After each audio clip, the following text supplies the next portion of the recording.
Here's the truck I currently drive because I'm a commercial construction superintendent. I've always loved small vehicles and I miss my Ford Focus and Mazda Miata, which were both tiny and modified and awesome.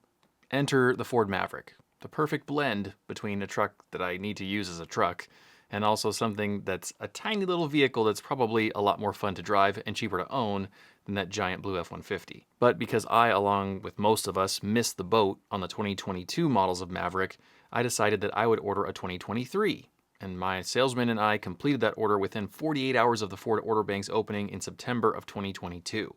Feels like it wasn't that long ago, but it's months ago now. Since then, my hopes have been up, but they've also been dashed by these emails from Ford. Check this out. As uninspiring as this is, they say, as promised, we wanted to update you on the status of your Maverick Lariat. And then they give me a bunch of excuses on why they have no status. They're still experiencing delays, supply chain challenges. Everybody's facing them. There's nothing we can do about it. We understand it's taking a long time. You're probably mad at us. We're doing all we can to minimize delays. We won't tell you what that is. And I do agree with them here. I mean, this must be true. There's nothing we want more than to deliver you new Maverick. They're not in the business of creating artificial demand. They need to churn out these units. Like, they're not Koenigsegg. They're not Cartier or some other super crazy premium brand that needs to like limit their output. They just need to turn over units. And so I believe that this is true, but it's still a bummer. And because now I've gotten 3 of these such emails, there's really no specific hope on the horizon. No encouragement from my subscribers either, like this guy who said he's been waiting for 16 months for his truck to arrive. And the more time passed, the more I've been feeling like maybe I might not even get a Maverick. Who knows? But that's when I got a text from my salesman just last week. I went and looked at this loaded Maverick Lariat hybrid that somebody had apparently ordered like a year ago and then just backed out of the order this week. And then just shot over an email and said, never mind.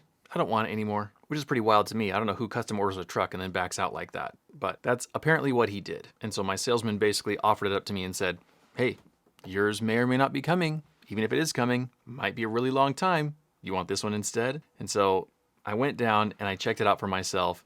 And it was interesting because honestly, the spec was a lot more than I had planned on my spec being. In total, the price was like $4,500 more than mine because it had the Lariat Luxury package. It had Copilot 360 and the 360 Assist package, which I didn't even realize was like a whole separate package. It had a couple of options in the bed. It had a $495 paint color, this bright red, incredible paint color. And as hungry as I am to get my hands on a Maverick, I decided that I wasn't going to break my budget.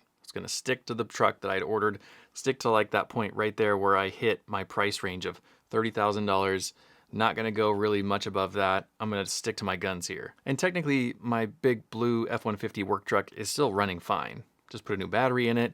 It's got decently new tires. Like, I don't have any complaints with it, besides the fact that I get 16 and a half miles at the gallon. But in the end, I had to pass on that Maverick. But the crazy thing is that you just really don't get a chance to buy a Maverick hybrid these days. It doesn't just pop up out of nowhere and someone offers it to you on like a silver platter. So it was with a lot of reluctance that I had to pass on that truck. But I realized, hey, even if I'm passing on it, maybe somebody else wants it. Like, it's probably easier to buy a Shelby GT500 right now than it is to buy a new Maverick at sticker price. So I didn't want to squander the opportunity in general. So I thought, hey, who in my group of family and friends might want this truck? Maybe this one friend, nah, he wants a Tesla. Maybe this other friend, nah, he just bought a Honda, whatever. He doesn't want a Maverick. Who else might want this? And then I realized that my dad came to mind because despite his claims of like keeping his current truck, that's 17 years old, by the way, for as long as possible, I thought, hey, maybe it's worth checking out a Maverick.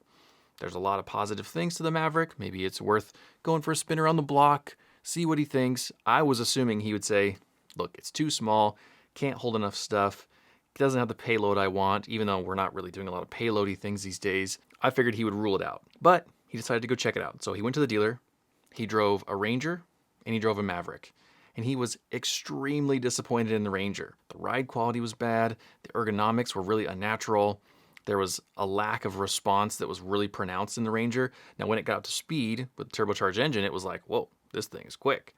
But until that point, super laggy, not really great. Plus, he said that the Ranger was generally just a lot louder and less pleasant to be in, where the Maverick, on the other hand, got like 99.9% of everything right. It was quiet, it rode really nice, everything was in the right place as far as ergonomics and how you sit and where all the buttons are, and just the way everything was laid out just felt right. So in a crazy turn of events, I had a chance to buy a Maverick.